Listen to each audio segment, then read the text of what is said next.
خو په هر صورت که بیا هم څوک داسې اراده لري موږ یې په مقابل کې په سر او مال ولاړ یو. د ملا یعقوب تازه اختریز پیغام دا چې طالبانو او نورو هیوادوالو ته یې څه ویلي له خپلې خولې واورئ او چینل د سبسکرایب افغانستان کړئ. اسلامي امارت اسلامي او ملي اردو ته، ټولو ځواکونو ته، ټولو مجاهدینو ته د دې نیکمرغه اختر مبارکي وایم.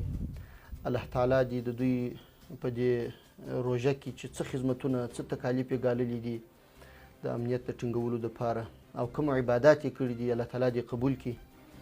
الله تعالی دې زموږ او ستاسې د ټولو هغو شهیدانو چې په دې تیر 20 کلن دور کې شهیدان سوي دي شهادتونه قبول کړي. الله تعالی دې زخمیانو ته عاجله شفا ورکړي. الله تعالی دې ټول خدمتونه د ټولو مجاهدینو او د ټولو هیوادوالو قبول کړي. یقینا چې موږ ډېرې سختې ورځې تېرې کړي دي. الله تعالی دې موږ او تاسې نور د دغسې مشکلاتو څخه وساتي او انشاءالله امید لرو چې نور به د دغسې مشکلاتو څخه سره نه مخامخ کیږو. نو زه دوی ټولو ته مبارکي وایم او پاتې سو هغه مجاهدین یا هغه ملي او اسلامي ځواکونه چې په دې اختر کې کورونو ته نه دي تللي او سنګرونه یې ساتلي دي، په کلي اردوګانو کې پاته دي، په لیواګانو کې او د هیواد د سرحداتو په ساتنه باندې بوخت دي. الله تعالی دې د دوی ستړیاوې قبول کړي. موږ د دوی سره یو او انشاءالله تعالی چې موږ به په ګډه توانیږو چې د هیواد امنیت په یو مثالي توګه باندې ښه کړو او ځای ځای یا کله ناکله چې کومه پیښه کیږي د هغوی په مخنیوي کې انشاءالله موږ متوجه یو.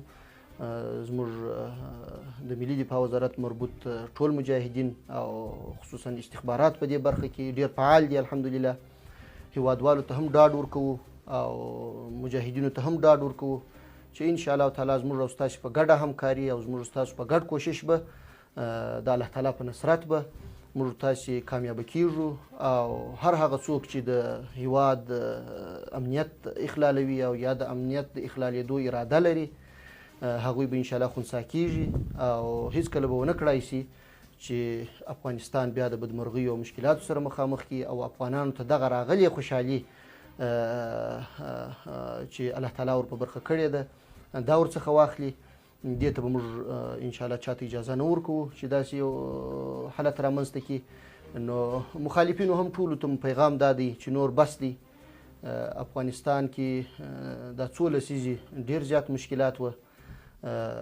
نور هیواد و دغسې یو مشکلاتو ته مور ټیل وهي او د درک څخه کار واخلي. د افغانانو پر حالت باندې باید هر څوک رحم وکړي او نور باید افغانانو ته خوشحالي او خوښي ور وبخښي او په هیڅ صورت د افغانانو د زهیرولو یا د افغانانو د قتلولو یا د افغانانو د چرکولو او یا د افغانانو د مشکلات سره د مخامخ کولو اراده ونه لري.